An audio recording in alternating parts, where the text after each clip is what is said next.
Back to the show. Today I'm talking about uh dating and online dating.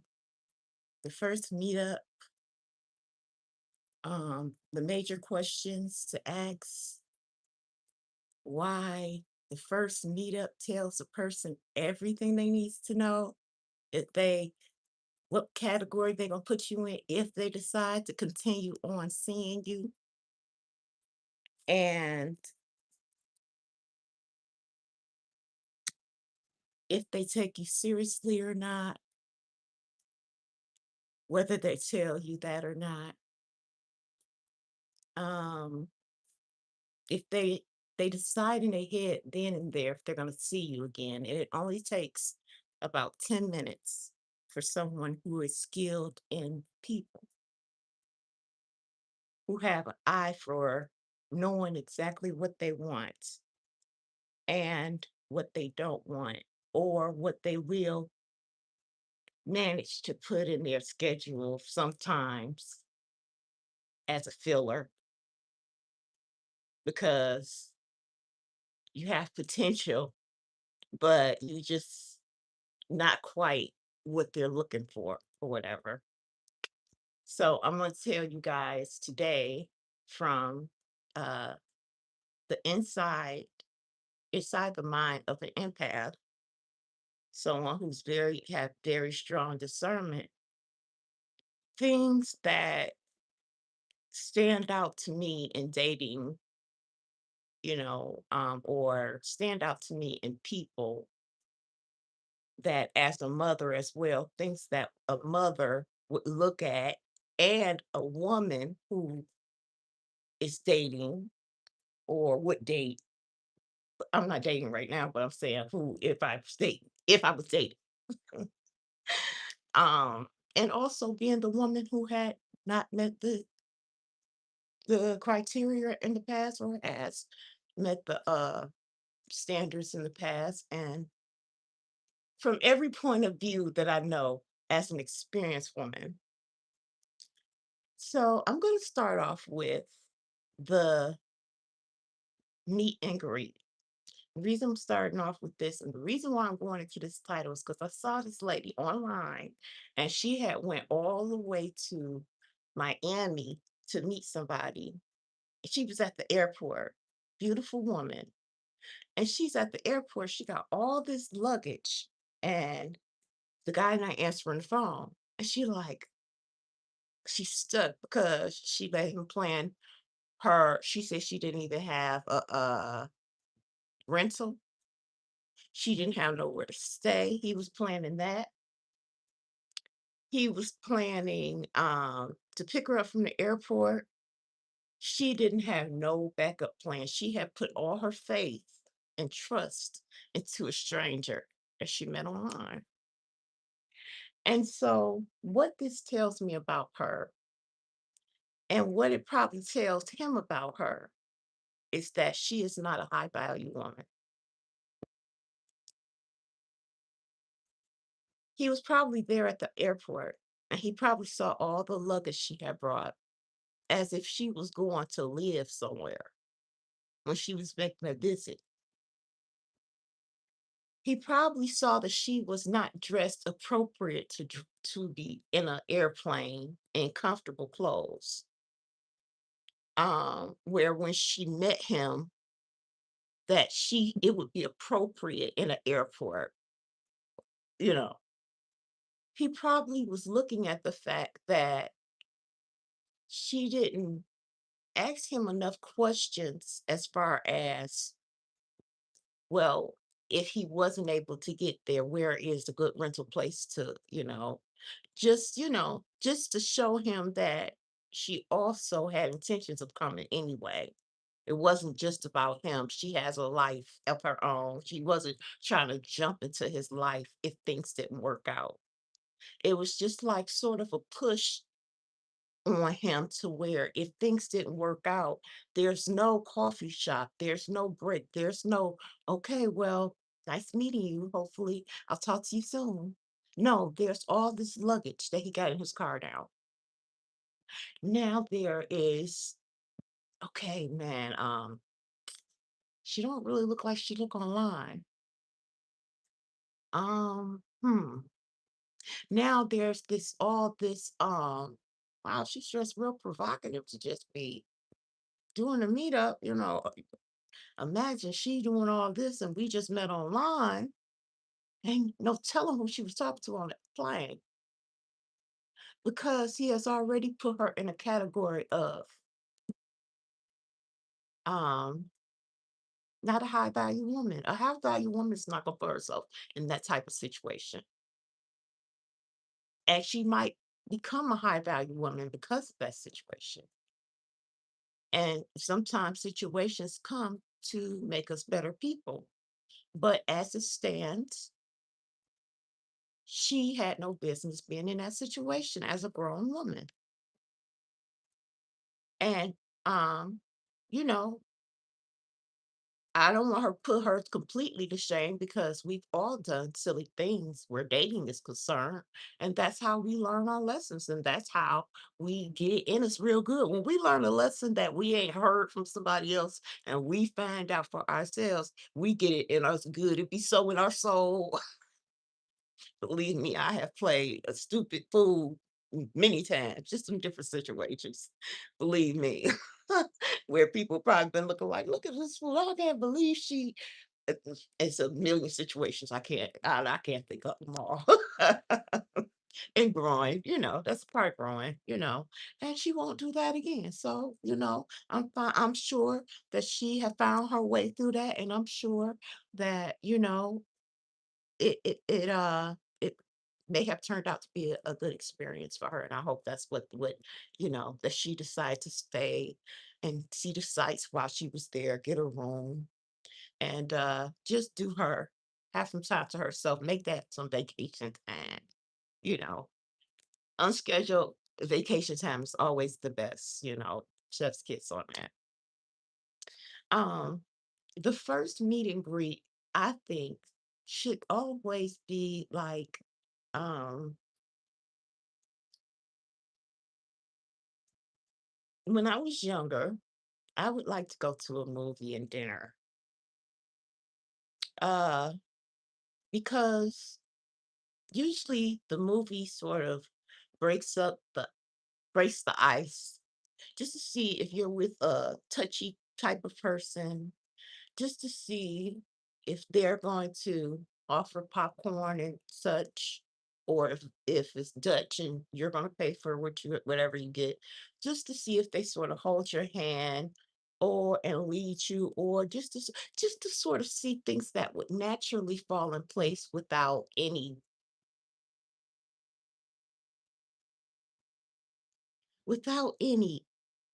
real thought behind it.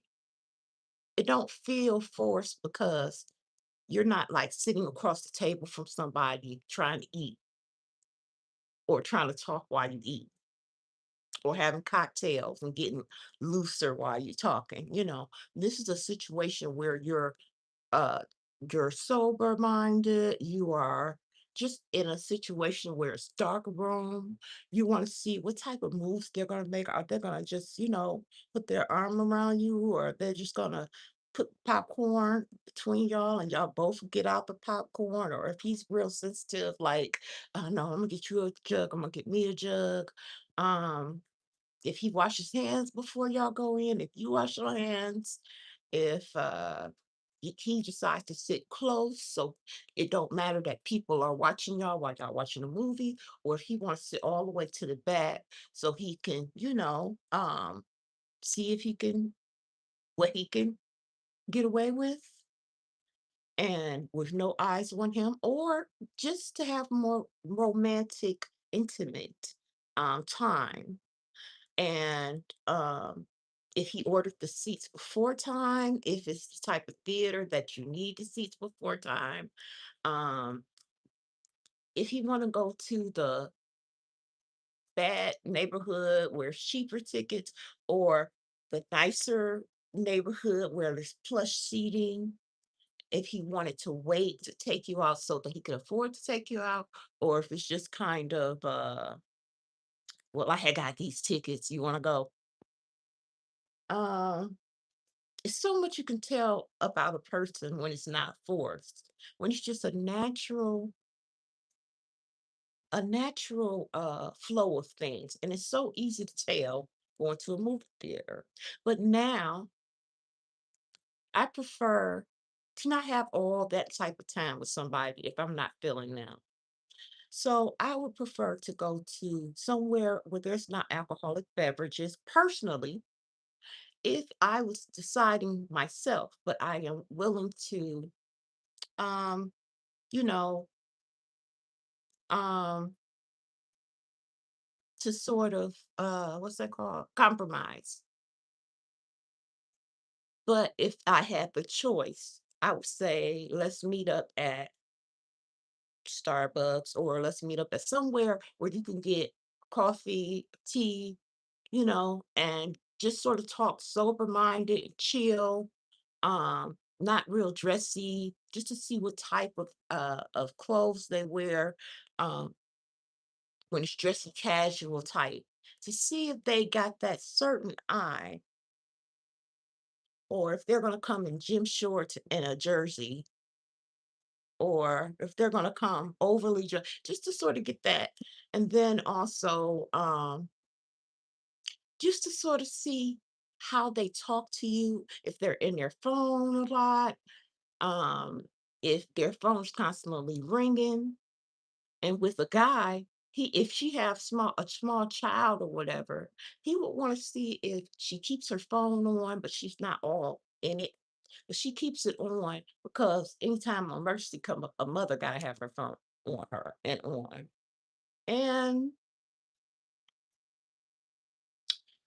you know, speak it appropriate for the situation, not over sexual. Being able to have a conversation beyond intimacy. That's everybody can talk about intimacy. Everybody can talk about, what they can do in a bedroom. Um, but can you have a conversation that would stimulate somebody's mind enough that's not boring? It's not political. You don't want to get into politics. You don't want to get into religion. You just only want to have a flowing conversation about nothing, nothing, just everyday stuff. Just see if y'all can get along. Just see if y'all can flow. Just if y'all have some good chemistry going. Just if y'all can laugh together without it being forced. A natural, a natural thing, you know? A vibe, vibe, a good vibe. And if y'all don't have that kind of good vibe, if she's the type that, you know what, it's a bar down the street, let's go there. All right, let's go there. I got my caffeine. All right, let's go to the bar. Let's shoot some pool, you know. If she's that type, hype type, like you like, maybe you like that type. Okay, yeah. Or if she want to sort of wait and see what you would say as far as what you would recommend next. Or if you don't want to go nowhere next, nice meeting. I'll call you. If you're the type of person who have just came to meet and see if they are who they say they are online, and see if they're in too much of a hurry to wait till the next time y'all talk, or if everything is going to be rushed into that day, like it's nothing else you have to do. Like, well, if this day don't work out, I just don't know. You know, there's so much you can tell, and I'm not talking about based on where I'm at now. I'm also going to talk about where I once was when I was really in the world, really in the world. Um, if he's too uptight, if he's cheap for no reason, like, well, I offered to go Dutch. I mean, if you want to, well, man, you talking about doing this and doing that, um, if he's cheap as far as when it's not called for, like, sure, we can go Dutch. I can do this, I can do that. Man, you want to go see some pool? So, I mean, it's $1.25 a game. I mean, I could pay for that. Yeah, but then you want the vending machine, you want to get some beer. Like, okay, I'll pay for the picture and we'll just drink on that. And then, or no, you want to get some wine, or we just get the small bottles. I'm talking about my former life. But if he's just all around cheap, like, it's a difference with saying, I ain't really got like that today. I was thinking we're just gonna do this, and then that's gonna be it. But if you don't have no problem just pinching pennies on your first date, and you've already loosely said, "Okay, I got this, I got that." He see you want to spend time. That just shows you that he don't really want to continue the date. He just only wanted to meet up with you, and either he's not really impressed, or he just he don't see you as a high value woman.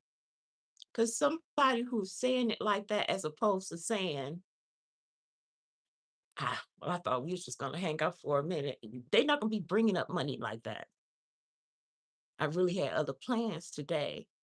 I was planning on doing this, that, or that, or don't have to tell you. Just only simply say, you know what? I just was excited about meeting you. I'm really glad we did meet, and I'd like to see you again. Maybe next time we can plan to do that. But when he's saying, instead of saying that, well, I ain't really got it like that. It's too much information being offered. It's like he don't see you, like he gotta impress you. And on the first date, that is a bad sign, because if you don't feel like you gotta impress him, or if he don't feel like he gotta impress you, if you're not making no extra attempts to be, um, more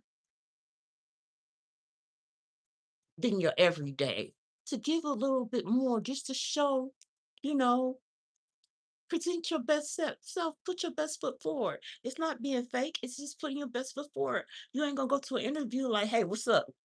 You know, you gotta put your best foot forward, because it deserves that attention from you. It deserves that extra from you, because of it being a special occasion. It should be a special event when you meet somebody that could potentially be a part of your life. But if they're just laying it all out, you know what I'm saying? It's uh it's just like, it's really given, I'm not interested. Or um next time maybe it might be on you. Or when we get together, don't be expecting nothing out of me. Or lower your expectations. Let's meet up at your house next time. Maybe you can um maybe you can call me first and offer dinner at your place. Stay in your place. Stay in your place. You already know you're not high value. You already know what it is. I'll bring the wine to your house, or we can meet up at a room. That's what that's given to me. Or if she's like, when's the last time you've been to the mall? What's your party favors? It's my party favors. What you mean? You smoke, you this, you that. Or it tells everything, because your first meetup tells where your mind is at. You can't tell that through texting. You can't tell that on the phone. Because see, you can do whatever you want to be doing after you get off the phone and hang up or whatever. But if you right then and there, and you have already prepared that time, gotten dressed and whatever, your mind is going to go directly to what you are about. You are, even if you're going to show your best self, you're not going to come so far from yourself unless you got a mask on and you're trying to trick somebody. And in that case, I don't have no experience in that. But I could tell you, I do. I have experience in it being done. If a person is not wanting the night to end, I could sort of see that, but because I've always been a spontaneous person. That's why it never felt out of line to me. Because if we just having a great time together, be like, okay, well, I wasn't doing anything. I wouldn't want to see the night end either. Yeah, okay.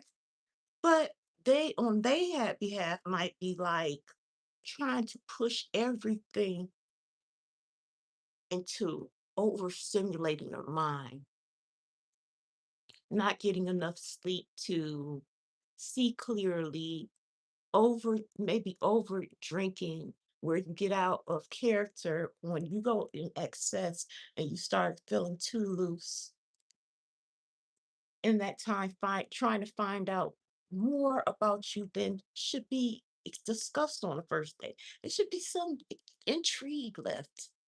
When the day end, you should know their whole life story, unless you go online and it's my page.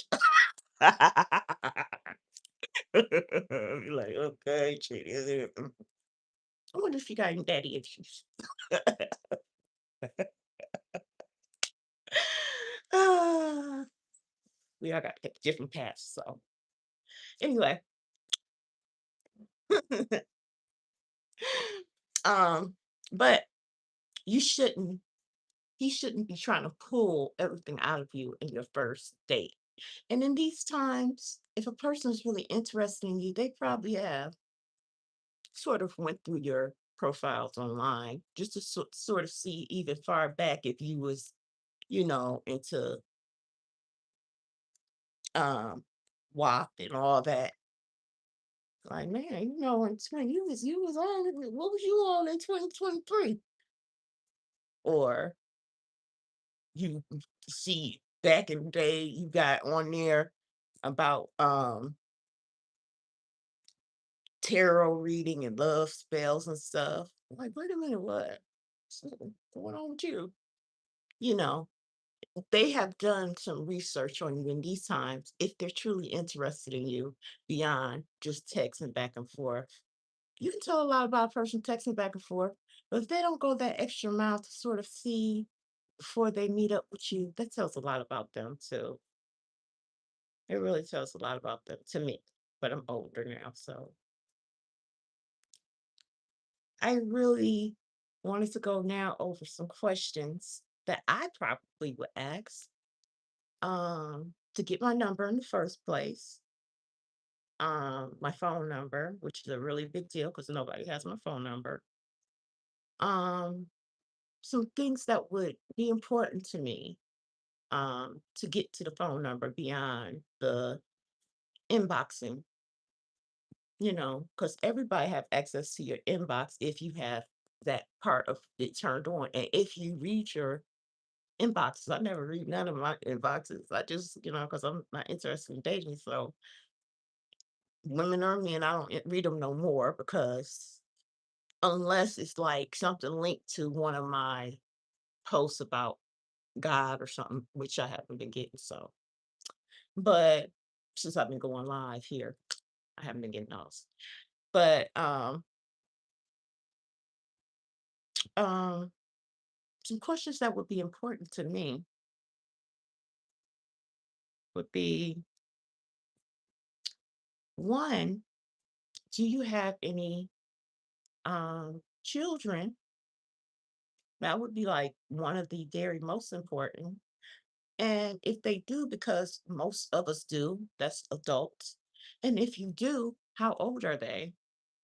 And if they're under 5, that would be a hard pill for me to swallow because I wouldn't be interested. Because to tell you the real truth, us women, when we have a child with a man, whether we was close with them or not, it's our innate feeling inside of us, especially when we see that child with their real father. I don't care what kind of woman it is. It is something inside of us that wants a family. And we want it to be authentic. And in those first few years, as far as her adjusting to motherhood and you adjusting to fatherhood, even if y'all just co-parenting, she still have feelings because she still have hormones she's still getting out of from having the baby. When you come get the baby, that's the closest thing to her. That's the closest thing to you.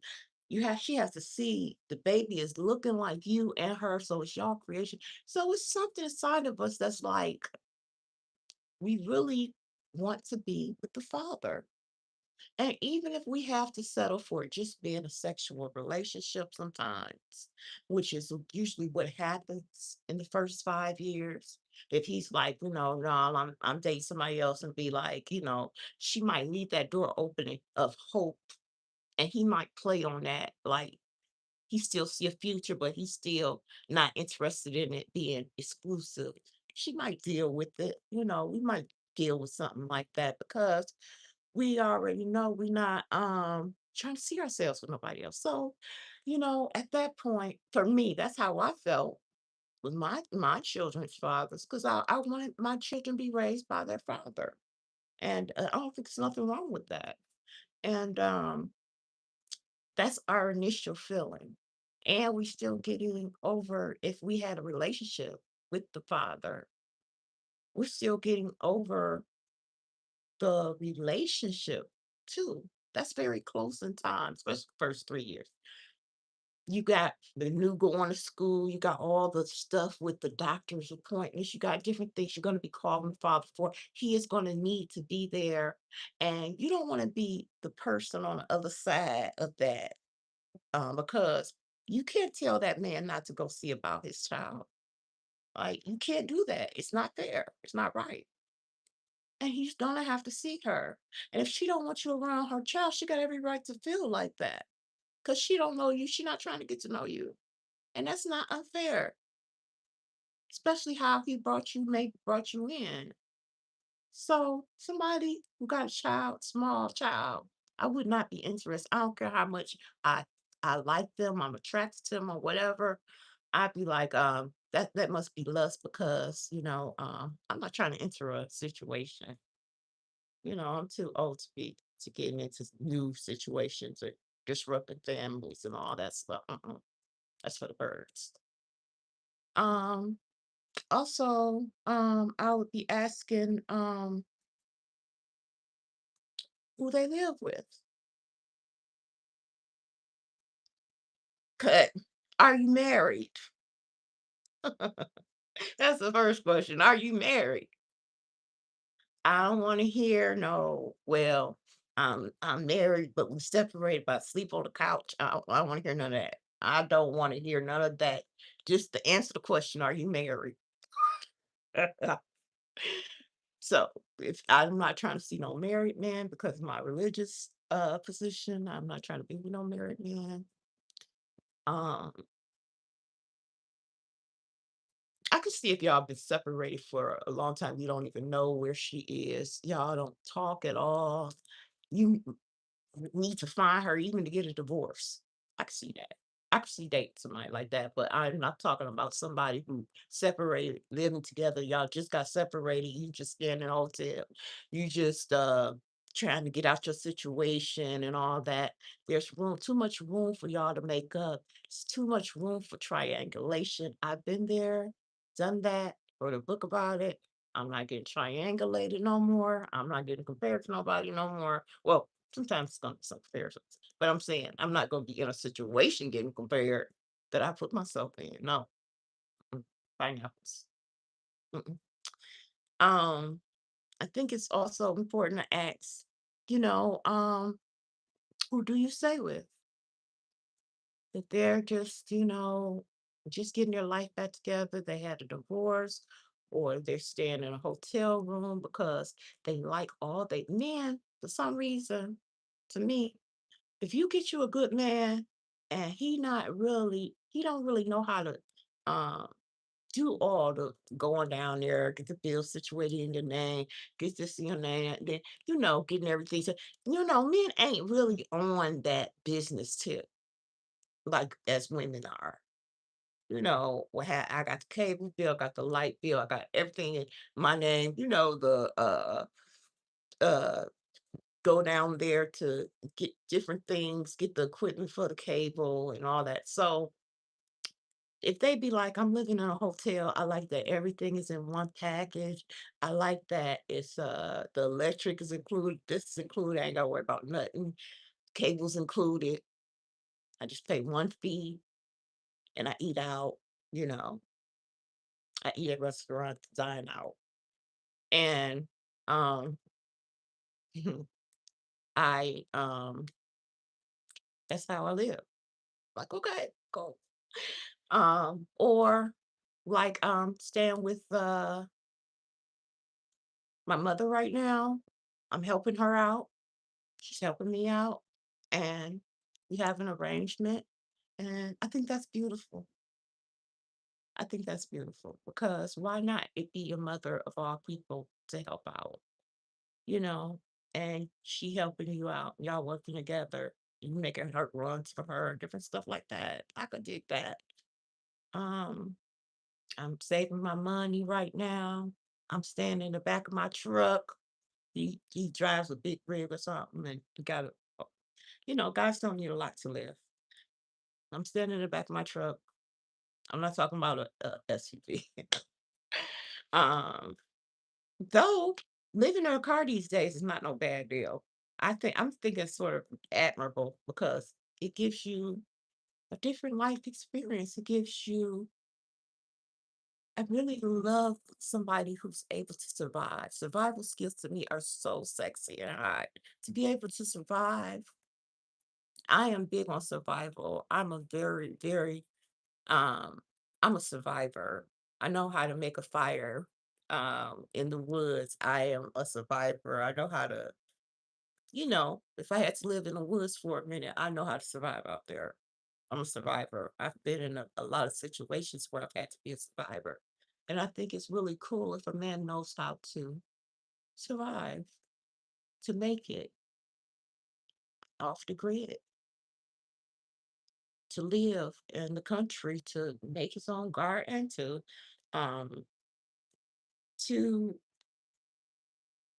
I was talking to an Uber driver yesterday and he was talking so beautifully about how him and his sister live in the backwoods and how the only thing they go to the store for is flour, sugar, salt, seasonings and stuff. I'm like, how is that? And he's like, well, they have chickens, they have uh pigs, they have different stuff where they're able to breed and cook their food, make their meat to actually make their meat. And that's, when I was a Muslim, that's how we lived. But my husband was in my ex-husband was in we had a farm, but we had it with our neighbors down the street, miles down the street. So a lot of the animals, but we lived off but and then he went fishing and didn't like that. But um I thought it was really beautiful when he was saying all that because of all the stuff that um is um allegedly put in going in our food and stuff. And um to be able to have that skill, how he was talking and he was talking about you know, laying eggs and all that stuff. We didn't get into all that where they had laid the eggs and we had fresh eggs and all that. But I think even if a man was living in his car or something, that would be acceptable, very acceptable. And ladies, if you ran into that, I think that's something you need to consider. That is kind of cool because especially if you have a place and he can come park and hang out with you and you got a place, so it'd be cool. Um, Now on the guy's side, oh wait, I ain't finished saying what I wanted. No, also of course where they work. Wait, who are you? I'm a great listener. I'm more of a listener than a talker. And especially now, since my spiritual awakening, I'm not all spilling on a date. You wouldn't know that